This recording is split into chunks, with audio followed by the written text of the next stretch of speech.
back to KP's Kingdom, cooking with KP, and today I can show you how to make chicken Paksiw, a beautiful Filipino chicken dish. Pretty easy to do, and we'll go through everything as we cook. Alright, a little bit of peanut oil on the bottom of a wok. Alright, get that nice and hot. And here I've got a kilo's worth of chicken thighs, and all I'm simply going to do is I'm going to fry these off. We want a bit of colour on them. We just want to seal the outside, so you know, when we cook this finally, all those beautiful juices will be locked into these chicken thighs. Now what I've done, I've cut these chicken thighs in half, just across, and just to give us some nice manageable type pieces to eat. So we're just going to get a little bit of brownage off on these, and I tell you what, this dish tastes absolutely amazing. A little bit sweet, a little bit peppery, and absolutely beautiful flavors, and it's really easy to do. So get a bit of color on those, just get a bit of color on all sides if we possibly can. You know, let them sit there and fry off for a minute or so. It's not going to take very long. If you want a little bit more color on there, go for it. Right, believe me, the only reason I'm not doing it in this particular wok is this one is getting retired. The non-stick coating has finally worn through after many years of abuse. So got those sealed off, and I'm just going to set those aside into another bowl. Continue with the rest. I'm doing these in little batches, that way we're not going to let the wok cool down. We want to fry these off. We don't want them to stew, for a better word. Right, done that. One brown onion, put that in, give that a bit of a stir around, get those going a little bit translucent, and just cook them off for around about a minute to 2 minutes or so. It won't take very long. And around about 4 cloves of garlic, that's going in as well, just crushed fresh garlic. Alright, make sure you get every last drop of that goodness. Alright, so all we're going to simply do, stir fry all of that together, just like I'm doing right there. Really nice and simple.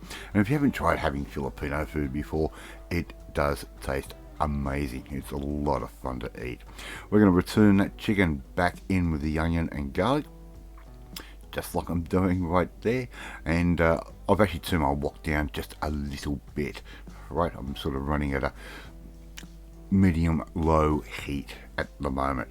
Alright, that chicken is nowhere near cooked and nowhere near ready to eat. Alright, so we return those back in just like that, and give all that a good mixy mix, just like I'm doing right there. Right, get all those flavors all incorporated. Right, and this dish does take you a little bit of time, but you can manage it on a weeknight.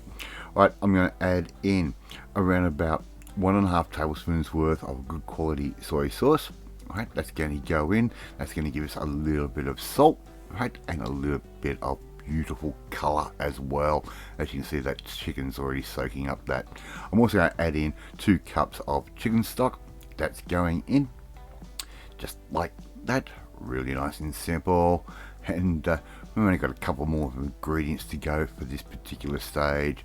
Alright, I'm going to add in about a teaspoon's worth of freshly cracked black pepper, and I'm also going to add in 2 to 3 bay leaves. Right, that's going to go in as well. Alright, and all we're going to simply do, we're going to cover that, and we're going to cook that just at a nice low medium temperature, 15 to 20 minutes or so. Come in and give that a little bit of a stir from time to time, just to make sure everything is getting cooked evenly. Alright, so we've been cooking that down for a little bit, about 15 to 20 minutes or so. Now here comes the magic. I'm going to add in 3/4 cup's worth of Mang Thomas sauce. It's a Filipino sauce, nice and peppery and sweet. You can get that from your local Asian supermarket. unless you live in the USA, where it is actually banned.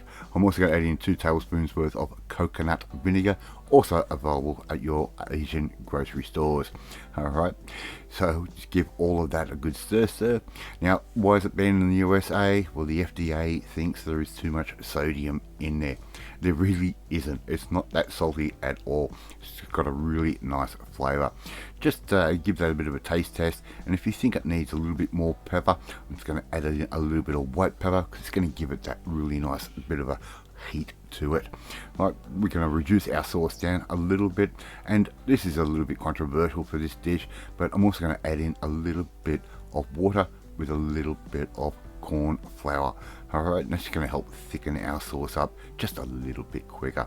Okay, so all we're going to do now, reduce that down, let that all thicken up. As you can see, the color is changing, it's thickening up just slightly, and all we have to do now is serve that with a little bit of rice, and there you go, you've just made your own chicken paksiw. Love to see you try and make this one at home. It's a lot of fun and it tastes amazing. Thank you so much for watching this video. Really do appreciate it. If you like this video, hit that like button. Gives me confidence, should make you feel warm and fuzzy too. Don't forget to hit that notifications bell to be notified every time a new video goes up, and share this video with all your friends on all platforms of social media. We are trying to get known as KP's Kingdom out there. Don't forget to hit that notifications bell. You'll be notified every time a new video goes up. More importantly, if you want to learn how to learn something from another culture that you haven't tried before, maybe, well, you need to come and join the family. My family. Hit that subscribe button and you'll never miss another one of my videos again. Off to eat my chicken paksiw, and I will catch you next time. Bye.